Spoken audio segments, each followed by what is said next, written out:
نہیں کیا، باقی ہر چیز کی سمجھ آ گئی، انسان کو کس لیے بنایا؟ تو اللہ تعالیٰ فرماتے ہیں وَمَا خَلَقْتُ الْجِنَّ وَالْإِنسَ إِلَّا لِيَعْبُدُونِ۔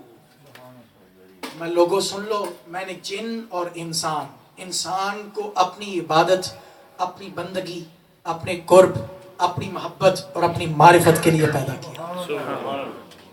اب یہ حقیقت سامنے ہے کہ رب کو انسان سے اتنا پیار کیوں ہے؟ رب انسان کے لیے اتنا کچھ کیوں یہ انتظامات کیے جا رہے ہیں، کیوں انتظامات کیے جا رہے ہیں، کیوں اتنے اہتمامات کیے جا رہے ہیں؟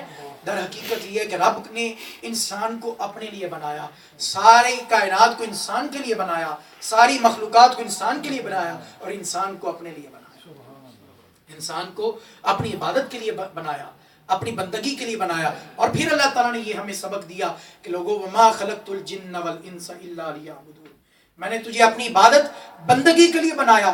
اب تجھے کون سی چیز ہے؟ یا ایھا الانسان، اللہ تعالیٰ فرما رہا ہے، ہم سے پوچھ رہا ہے، سوال کر رہا ہے، اللہ تعالیٰ پوچھ رہا ہے یا ایھا الانسان، اے انسان، ما غرک بربک الکریم، تجھے کس چیز نے دھوکے میں مبتلا کر دیا اپنے رب کے بارے میں؟ وہ رب الکریم جو کہ بڑا کرم فرمانے والا ہے، جو کریم ہے، الذی خلقک، جس نے تجھے پیدا کیا، فسواک فعدلک، اور تجھے خوبصورت صورتوں سے نوازا، ہستی سے نوازا، اور خوب توازن تناسب کے ساتھ تیرا وجود بنایا۔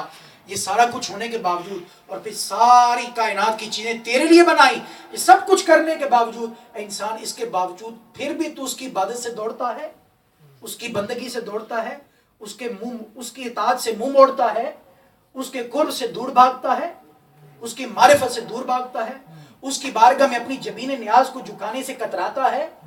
کس چیز نے تجھے دھوکے میں مبتلا کر دیا؟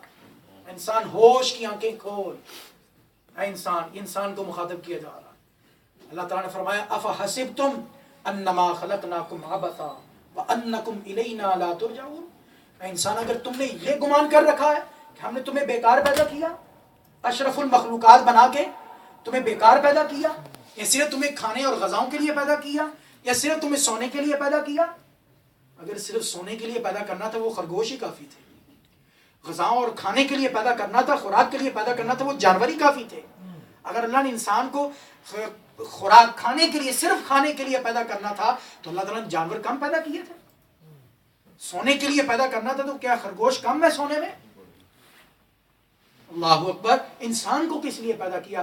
انسان کو فرمایا انسان، یہ ساری چیزیں تیری خدمت اس لیے کر رہی ہیں کہ تیری تخلیق کا مقصد بڑا اونچا ہے، تیری تخلیق کا مقصد بڑا اونچا ہے، تجھے جو جس مقصد کے لیے پیدا کیا گیا وہ مقصد بڑا عظیم ہے، وہ مقصد بڑا بلند و بالا ہے، اور وہ مقصد کیا ہے؟ وہ مقصد اللہ کی عبادت اور بندگی ہے۔ آج سمجھ لیں کہ موضوع ہمارا مقصد حیات تھا، اس کو سمجھنے کے لیے تمہیدی گفتگو تھی، یہ ہمارا موضوع جاری ہے انشاءاللہ العزیز کہ جو مقصد انسان کو عطا کیا گیا اس کے پیدا کرنے کا، وہ مقصد کیا ہے؟ اللہ کی عبادت اور بندگی۔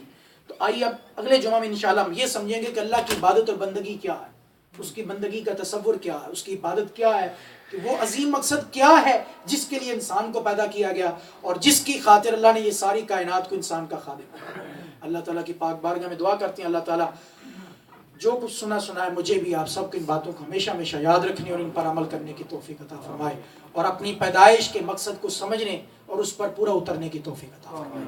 وآخر دعوانا ان الحمد للہ۔